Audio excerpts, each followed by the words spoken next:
6 ay aradan sonra tekrar geldim. Tabii ki evləmdən belə olub, bağlı qalıb 6 aydır.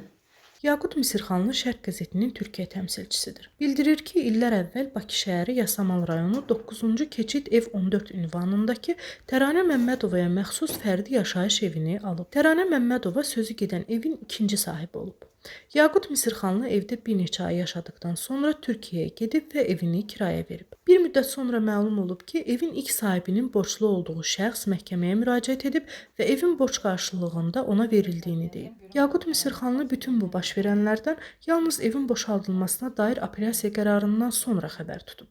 Məhkəmə qərarı ilə Misirxanlı evin ilk sahibinin hüquqi vərəsəsi olmadığı üçün evini boşaltmaya bilər. Lakin ittiham tərəfi indi də ev sahibləri arasındakı alqı-satqı müqaviləsinin ləğvini tələb edir. Mən 2021-ci ildə ev almaq istəyirdim. Yəni gücüm çatandan, elə zəngin bir jurnalist deyiləm, gedim sitələrdə alım, nə bilim hardasa. Dedim bir ucuz da, büdcəmə uyğun bir ev. Gəldim, buranı bəyəndim. Çox evə baxdım, buranı bəyəndim. Bura çox xoşuma gəldi.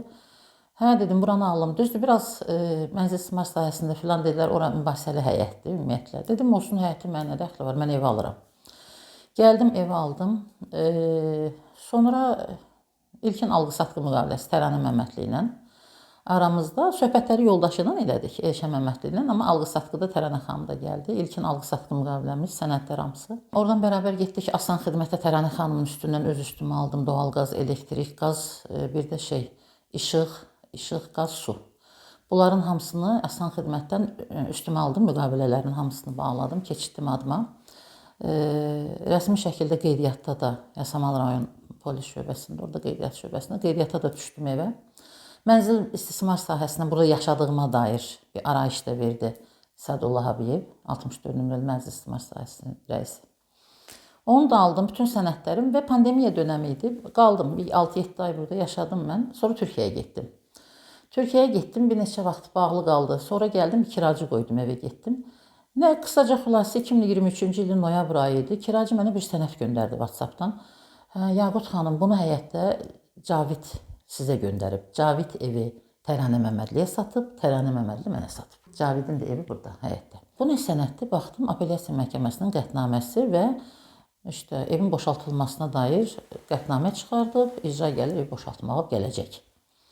Tez zəng elədim Elşən bəy, bu nə məsələdir? Mən ev alanda belə bir problem olmayıb, mən Caviddən dəfələrlə də soruşdum. Bu evin bir sorunu zadı, bir problemi yoxdur. Yox, heç bir problem yoxdur. Heç kəs evdə burada ayrı qeydiyyatda sadəcə mənim var və mən bu evə qeydiyyata düşəndə həyətin nömrəsi 14-dür. Mən qeydiyyata düşəndə ayrıca adres aldım. 14-3. Kiracı bu sənədi mənə göndərdi. Elşən bəyi aradım. Nəysə məsələn üstü burada açıldı. Sən demə 2003-cü ildə Anabəyim adında bir qadın bu Cavidin anası Gülzara $2700 borc verir. Qadın da o $2700 borcu qaytara bilmir və buna bir kağız verir. Notariusun nə möhrü var, nə imza var, nə adı var notariusun. Sadəcə bir kağızdır, bilmirəm hansı notariusda olubsa da görünmür sənəddə. Buna bir kağız verir ki, mən sənə evimdən 25 kvadrat ev verəcəm. İndi düşünün, bu həyətin nömrəsi 14-dür. Bu qadın da yaşayıb o evdə. Bura isə əvvəl həmin evin sahibi o Gülzar xanımın işlətdiyi damxa deyirlər Lori dilində rayonlarda. Belə bir daxma olub da, içində artıq əşya zad yığıb. Sonralar içi zibil dolu olub. 2020-ci ildə sonradan istifadə eləməyib də, qadın öləndən sonra zibil doldurublar. Uşaqlar işlətməyib buranı. Amma elə üstü örtülü sadəcə duvar olub. İçi zibil zad. 2020-ci ildə bunu Elşən bəy, Təranə xanım alırlar, içinin zibillərini atırlar, təmir edib bu şəkildə mənə 2021-ci ilin mayında da mənə satırlar. Bu qadın isə həmin o borca görə ki, deyir, mənə 25 kvadrat verəcək, iddia edir ki, buranı deyib, bu evi deyib mənə verəcək. Məndə olan bilgiyə görə hətta Yasamal İcra Məhkəməsindən də işçisinin dediyinə görə qadın əvvəl digər evi göstəribmiş. Sonra ki, bir balaca mənlə Cavidin arasında bir mübahisə olmuşdu, bu evin üstünü zaten örtdülər o vaxtı. O mübahisədən sonra Cavid onlara deyib ki, onu yox, bunu göstərin. Mənə yönləndirib, bunu göstərin deyə. Çünki belə bir fakt var, əvvəl oraya göstərilmiş o. Bunu yönləndirib ki, bunu göstərin. Bu da deyir ki, iddiasında Anabəyim, mən 2015-ci ilə qədər yaşamışam. 2003-də almışam, 2015-ə qədər yaşamışam.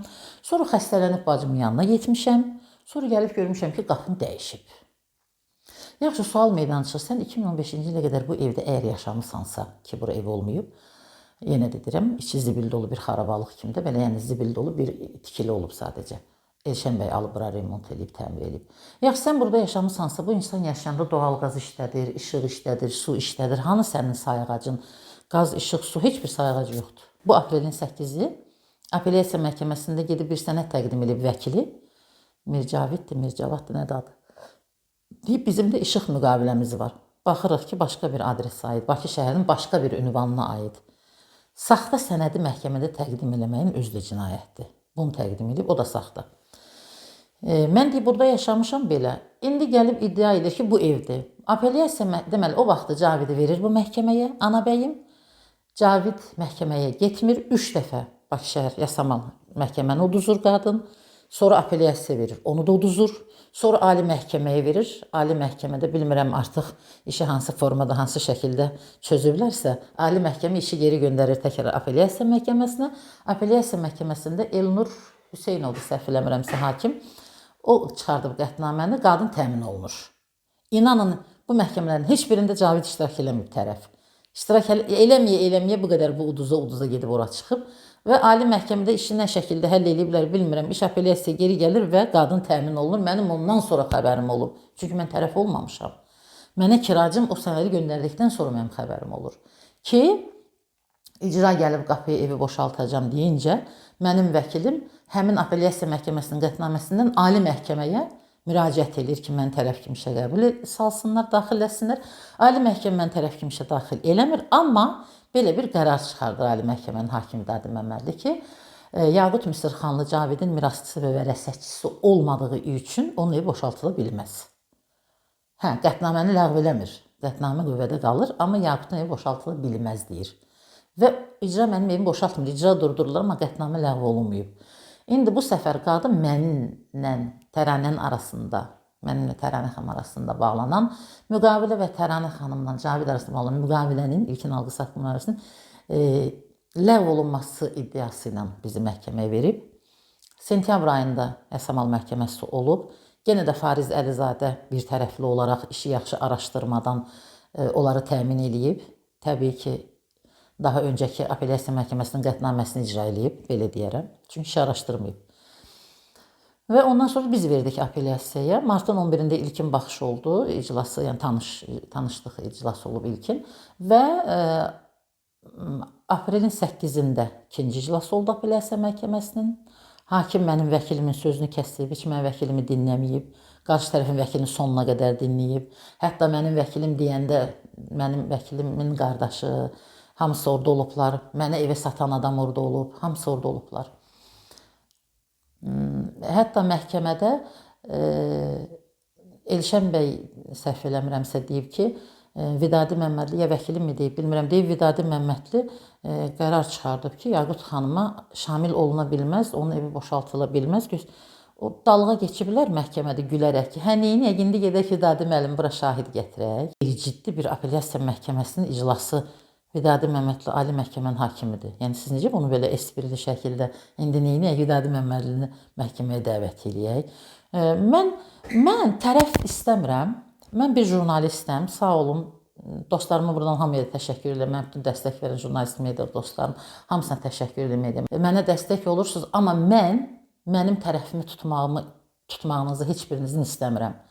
Mən ədalət istəyirəm. Hakim Cəmilə Musayevadan da ədalət istəyirəm. Ədalətli qərar versin. Mən vicdanlı bir alıcıyam. Qanunda da var bu. Mən pulumu verib ev almışam. Mən vicdanlı alıcıyam. Kimin kimə borcu var, kimin kimə verəcəyi var, alacağı var. Özləri bilərlər, aralarında həll eləsinlər. Bu məni ilgiləndirməz ki. Mən vicdanlı alıcıyam. Pulumu vermişəm, qeydiyyata düşmüşəm. Bütün sənədlərim adımadır rəsmi şəkildə. Məni maraqlandırmır kim kimə pul verəcək, kim kimə ev verəcək, pul alacaq. Cavid rəhmətə getdi. Yanvar ayında səhv eləmirəmsə rəhmətə getdi. Vərəsətçisi var, mirasçısı var, ailəsi var. Yəni borclarını aralarında özləri həll eləyə bilərlər. Bu mənə əlaqədar eləməz. Burası mənə aiddir. Mən sadəcə və sadəcə ədalətli qərar istəyirəm məhkəmədən. İndi bilmirəm bunu mənim gözləməyim nə dərəcə sadəlövhlükdür. Amma yenə də gözləyirəm. Hüquqlarını təmsil etdiyim Yaqut Misirxanlı 2021-ci ilin deməli may ayında, səhv etmirəmsə, indi dəqiq tarixləri ola bilər, səhv eləyim. Deməli Bakı şəhəri Yasamal rayonu 9-cu keçid ev 14 ünvanında fərdi yaşayış evi alıb. Və həmin fərdi yaşayış evinin mülkiyyət sənədi, yəni çıxarışı olmadığına görə fərdi yaşayış evi ilkin alqı-satqı müqaviləsinə əsasən rəsmiləşdirilib notariusda. Və notarial qaydada depozitə pul məbləği köçürülüb, 20 manata rəsmiləşdirilib alqı-satqı müqaviləsi və aldığı adam da Məmmədova Tərana Vladimir qızıdır. Hansı ki, Məmmədova Tərana Vladimir qızı da həmin mənzili bu həyətdə yaşayan Əliyev Cavid Vaqif oğlundan alıbdır. O da ilkin alqı-satqı müqaviləsinə əsasən alıbdır və mənzilin qeyd elədiyim kimi heç bir sənədi yox. Mənzil deyəndə daha doğrusu fərdi yaşayış evinin heç bir sənədi yoxdur.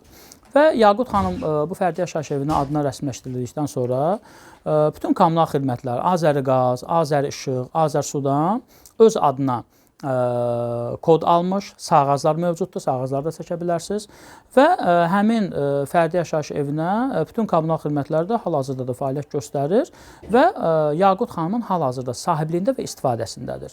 Qeyd edeyim kimi, nəinki burada Yaqut xanımın məxsus olan fərdi yaşayış evi, digər fərdi yaşayış evlərində heç bir mülkiyyət sənədi yoxdur. Yəni çıxarış mövcud deyil. Və bütün yaşayış sahələri də eyni ilə bax belə qeydiyyat əsasında vətəndaşlara məxsusdur.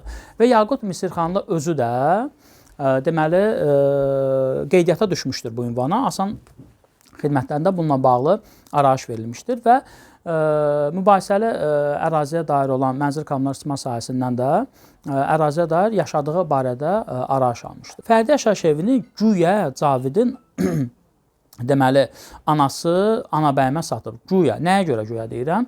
İşdə olan iltizam 2004-cü il tarixlidir. Hamıya bəllidir ki, fərdi yaşayış evlərinin alqı-satqısı notarial qaydada həyata keçirilir. Amma iltizamla, yəni alqı-satqı olunması, yəni birinci dəfədir. Belə bir şeyin olmasını həqiqətən də mən təcrübəmdə görməmişəm. Və ondan başqa da deməli, həmin ünvan Yaqut Əliyeva satılarkən Tərana Məmmədova tərəfindən təmir olunmuşdur. Və burada olan bütün qonşular da təsdiq edə bilər ki, ünvan ümumiyyətlə bərbad vəziyyətdə olub. Demirik ki, olmayıbdır. Mövcud olub, divarları olub, damı olubdur. Amma ümumiyyətlə içərisi qapısız adı olmayıbdır və Tərana Məmmədova bizdə olan məlumata görə həmin ünvanı əldə edib, təmir edib, ondan sonra satıbdı Yaqut Misirxanlıya. Yəni, həmin dövrdə, təmir dövründə ümumiyyətlə anabəyimin həmin ərazidən ümumiyyətlə xəbəri olmayıb. Bunun sübutu da məhkəmə iclasında mən anabəyimə eyni zamanda onun şahid qisminə dindirilən bacısına sual verdim ki, bəs əgər onlar qeyd edir ki, 2015-ci ildə həmin ünvandan çıxıb və sonradan gəlməyibdilər. Normal adam evdən çıxanda hər bir aydan bir gəlib nəzarət eləməlidir ki, evinə kimsə girib zəbt eləməsin. Amma güya dediyinə görə 2020-ci ildə təzədən gələndə görüb ki, orada usta təmir işi aparır və mənim sualıma cavab olaraq bildirir ki, deyirəm, bəs yaxşı təmir aparırsa niyə görə hüquq mühafizə orqanlarına şikayət eləmədiniz ki, bəs mənim mənzilim zəbt olunub? Cavabında bildirir ki, eləmişəm. Polisə müraciət yoxdur, cinayət işin başlamasının rədd qərarı yoxdur. Deməli, etsəydi, həmin sənədi gətirərdi. Bu bir. Və vacib bir məsələ, özünüz fikirləşin. Əgər anabəyim həmin ünvanda yaşasaydı, kommunal xidmətlərlə bağlı onun sənədi olmalıydı. İstər Azərişıq, istər Azərsu, istər Azəriqaz. Bunlarla bağlı heç bir sənədi yoxdur. Məhkəmədə təqdim etdiyi bir müqavilə var Azərişıqla bağlı. O da tamamilə başqa bir ünvandır. Səhv etmirəmsə Şamil Əzbəyev küçəsi filan ünvan göstərir və vəkilindən sual verəndə deyir ki, Şamil Əzbəyev güya 9-cu keçid küçəsinin əvvəlki adıdır. O da absurd bir şeydir. Onunla da bağlı sübut olundu ki, həqiqətən də elə deyil və bu da təsdiqini tapmadı. Bax, bu qədər mən hesab edirəm ki, bütün sübutlar məhkəməyə təqdim olunub və bu gün də məhkəmə tərəfindən yerli baxış keçirildi. Yerli baxış zamanı da hesab edirəm ki, müəyyən olundu ki, həmin ərazinin ümumiyyətlə anabəyimi heç bir aidiyyatı yoxdur. Və hesab edirəm ki, Yaqut Misirxanlının hüquqları burada pozulub, onun hüquqları bərpa edilməlidir.